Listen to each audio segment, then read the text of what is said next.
ETF index mutual funds నేర్చుకుని stock మార్కెట్లో రాణించాలనుకుంటున్నారా? వెంటనే ఈ నెంబర్కి కాల్ చేయండి. అమెరికాలో మంచి జాబ్, సొంతిల్లు, car, 401k, bank balance, stocks అన్నీ పర్ఫెక్ట్గా సెట్ చేసుకుంటారు. కానీ ఎప్పుడైనా ఆలోచించారా, లైఫ్లో ఏమైనా జరగరానిది జరిగితే మీరు కష్టపడి సంపాదించిన ఆస్తులు, ముఖ్యంగా మీ పిల్లల భవిష్యత్తు ఏమవుతుందని? చాలామంది ఎన్ఆర్ఐలు మనకి ఇంకా వయసు ఉందిలే అని నిర్లక్ష్యం చేసే అతి ముఖ్యమైన విషయం will and estate planning.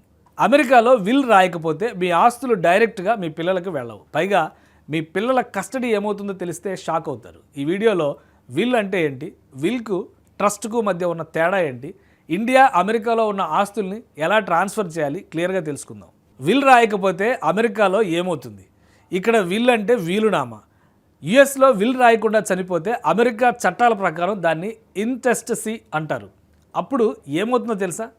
Probate court అంటే మీ ఆస్తులు మీ ఫ్యామిలీకి వెళ్ళవు, కోర్టు ఆధీనంలోకి వెళ్ళిపోతాయి.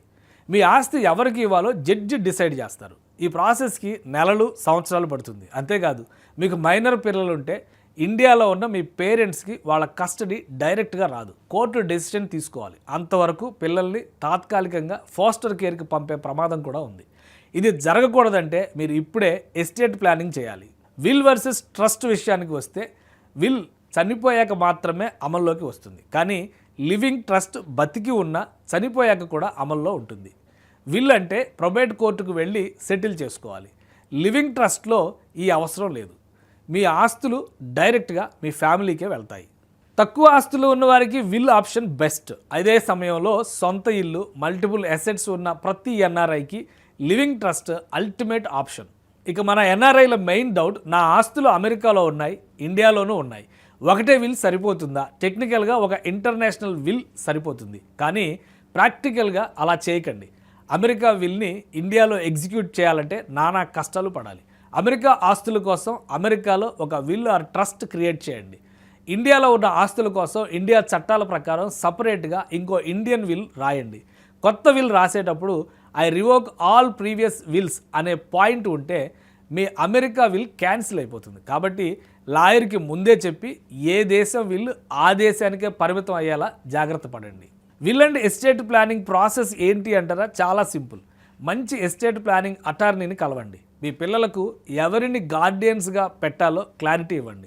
డాక్యుమెంట్స్ రెడీ అయ్యాక నోటరైజ్ చేయించి సేఫ్గా ఒక కాపీ ఇంట్లో, ఒక కాపీ డిజిటల్గా సేవ్ చేసుకోండి. అంతే, me will and estate planning పూర్తయిపోతుంది. చూసారుగా, మనకంటూ ఒక ఫ్యామిలీ, ఆస్తులు స్టార్ట్ అయిన మరుక్షణం ఈ ఎస్టేట్ ప్లానింగ్ జరిగిపోవాలి. ఇది మన కోసం కాదు, మన వాళ్ళ భవిష్యత్తు కోసం మనం వేసే సేఫ్టీ షీల్డ్. ఈ ఇన్ఫర్మేషన్ మీకు యూజ్ఫుల్ అనిపిస్తే ప్రతి ఎన్ఆర్ఐ గ్రూప్లో మీ ఫ్రెండ్స్కి ఖచ్చితంగా ఈ వీడియో షేర్ చేయండి. ఎవరికో ఒకరికి ఇది లైఫ్ సేవింగ్ అవుతుంది. అమెరికాలో మంచి జాబ్, సొంతిల్లు, car, 401k, bank balance, stocks అన్నీ పర్ఫెక్ట్గా సెట్ చేసుకుంటారు. కానీ ఎప్పుడైనా ఆలోచించారా, లైఫ్లో ఏమైనా జరగరానిది జరిగితే మీరు కష్టపడి సంపాదించిన ఆస్తులు, ముఖ్యంగా మీ పిల్లల భవిష్యత్తు ఏమవుతుందని? చాలామంది ఎన్ఆర్ఐలు మనకి ఇంకా వయసు ఉందిలే అని నిర్లక్ష్యం చేసే అతి ముఖ్యమైన విషయం విల్ అండ్ ఎస్టేట్ ప్లానింగ్. అమెరికాలో విల్ రాయకపోతే మీ ఆస్తులు డైరెక్ట్గా మీ పిల్లలకు వెళ్ళవు. పైగా మీ పిల్లల కస్టడీ ఏమవుతుందో తెలిస్తే షాక్ అవుతారు. ఈ వీడియోలో విల్ అంటే ఏంటి, విల్కు ట్రస్ట్కు మధ్య ఉన్న తేడా ఏంటి, ఇండియా అమెరికాలో ఉన్న ఆస్తుల్ని ఎలా ట్రాన్స్ఫర్ చేయాలి క్లియర్గా తెలుసుకుందాం. విల్ రాయకపోతే అమెరికాలో ఏమవుతుంది? ఇక్కడ విల్ అంటే వీలునామా. యుఎస్లో విల్ రాయకుండా చనిపోతే అమెరికా చట్టాల ప్రకారం దాన్ని ఇంటెస్టసీ అంటారు. అప్పుడు ఏమవుతుందో తెలుసా? ప్రొబేట్ కోర్ట్ అంటే మీ ఆస్తులు మీ ఫ్యామిలీకి వెళ్ళవు, కోర్టు ఆధీనంలోకి వెళ్ళిపోతాయి. మీ ఆస్తి ఎవరికి ఇవ్వాలో జడ్జి డిసైడ్ చేస్తారు. ఈ ప్రాసెస్కి నెలలు, సంవత్సరాలు పడుతుంది. అంతేకాదు, మీకు మైనర్ పిల్లలు ఉంటే ఇండియాలో ఉన్న మీ పేరెంట్స్కి వాళ్ళ కస్టడీ డైరెక్ట్గా రాదు, కోర్టు డెసిషన్ తీసుకోవాలి. అంతవరకు పిల్లల్ని తాత్కాలికంగా ఫాస్టర్ కేర్కి పంపే ప్రమాదం కూడా ఉంది. ఇది జరగకూడదంటే మీరు ఇప్పుడే ఎస్టేట్ ప్లానింగ్ చేయాలి. విల్ వర్సెస్ ట్రస్ట్ విషయానికి వస్తే, విల్ చనిపోయాక మాత్రమే అమల్లోకి వస్తుంది. కానీ లివింగ్ ట్రస్ట్ బతికి ఉన్నా చనిపోయాక కూడా అమల్లో ఉంటుంది. విల్ అంటే ప్రొబేట్ కోర్టుకు వెళ్ళి సెటిల్ చేసుకోవాలి. లివింగ్ ట్రస్ట్లో ఈ అవసరం లేదు. మీ ఆస్తులు డైరెక్ట్గా మీ ఫ్యామిలీకే వెళ్తాయి. తక్కువ ఆస్తులు ఉన్నవారికి విల్ ఆప్షన్ బెస్ట్. అదే సమయంలో సొంత ఇల్లు, మల్టిపుల్ అసెట్స్ ఉన్న ప్రతి ఎన్ఆర్ఐకి లివింగ్ ట్రస్ట్ అల్టిమేట్ ఆప్షన్. ఇక మన ఎన్ఆర్ఐల మెయిన్ డౌట్, నా ఆస్తులు అమెరికాలో ఉన్నాయి, ఇండియాలోనూ ఉన్నాయి, ఒకటే విల్ సరిపోతుందా? టెక్నికల్గా ఒక ఇంటర్నేషనల్ విల్ సరిపోతుంది, కానీ ప్రాక్టికల్గా అలా చేయకండి. అమెరికా విల్ని ఇండియాలో ఎగ్జిక్యూట్ చేయాలంటే నానా కష్టాలు పడాలి. అమెరికా ఆస్తుల కోసం అమెరికాలో ఒక విల్ ఆర్ ట్రస్ట్ క్రియేట్ చేయండి. ఇండియాలో ఉన్న ఆస్తుల కోసం ఇండియా చట్టాల ప్రకారం సపరేట్గా ఇంకో ఇండియన్ విల్ రాయండి.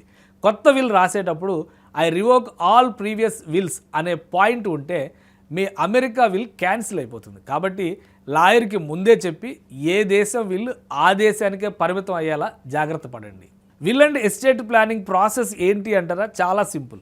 మంచి ఎస్టేట్ ప్లానింగ్ అటార్నీని కలవండి. మీ పిల్లలకు ఎవరిని గార్డియన్స్గా పెట్టాలో క్లారిటీ ఇవ్వండి.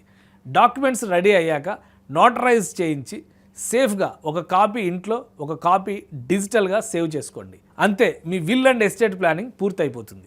చూసారుగా, మనకంటూ ఒక ఫ్యామిలీ, ఆస్తులు స్టార్ట్ అయిన మరుక్షణం ఈ ఎస్టేట్ ప్లానింగ్ జరిగిపోవాలి. ఇది మన కోసం కాదు, మన వాళ్ళ భవిష్యత్తు కోసం మనం వేసే సేఫ్టీ షీల్డ్. ఈ ఇన్ఫర్మేషన్ మీకు యూజ్ఫుల్ అనిపిస్తే ప్రతి ఎన్ఆర్ఐ గ్రూప్లో మీ ఫ్రెండ్స్కి ఖచ్చితంగా ఈ వీడియో షేర్ చేయండి. ఎవరికో ఒకరికి ఇది లైఫ్ సేవింగ్ అవుతుంది.